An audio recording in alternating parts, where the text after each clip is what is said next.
I come to you with a message of leave-taking and farewell.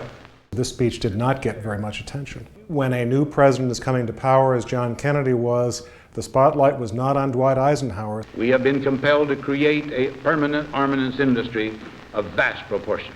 There was a feeling at the time that this must have been written by some speechwriter who just sneaked into the speech. In the councils of government, we must guard against the acquisition of unwarranted influence, whether sought or unsought, by the military-industrial complex. 3 months ago, we got contacted by a family up in Minnesota saying that we have documents from Malcolm Moos. He was responsible in part for drafting the military-industrial complex speech. These new papers give us written evidence that this was not just some caprice of Eisenhower's or something by some speechwriter. You see the evolution of his speech from May 1959 to 1961. And he wanted to give this speech for a long time, 2 years. Our military organization today bears little relation to that known of any of my predecessors in peacetime, or indeed by the fighting men of World War II or Korea.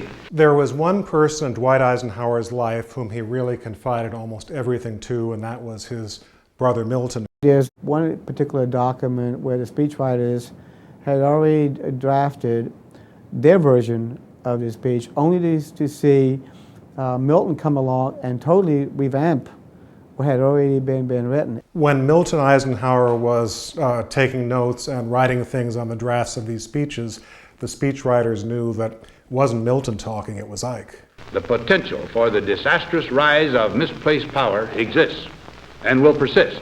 He would see magazines with advertisements for some new warplane or some bomb, and he got so angry he'd take the magazine and throw it into the fireplace of the Oval Office because he felt that defense spending should not be something that would be encouraged by companies who are seeking commercial gain. We must never let the weight of this combination endanger our liberties or democratic processes. There is an interesting document. It shows that the farewell speech would be made to Congress. But yet, President Eisenhower decided no, he was going to address the people. Only an alert and knowledgeable citizenry can compel the proper meshing of the huge industrial and military machinery of defense with our peaceful methods and goals, so that security and liberty may prosper together. One test of how well a president speaks is how long the speech lives. Here we are 50 years later, we're still talking about this speech. Now, on Friday noon, I am to become a private citizen. I am proud to do so. I look forward to it. Thank you, and good night.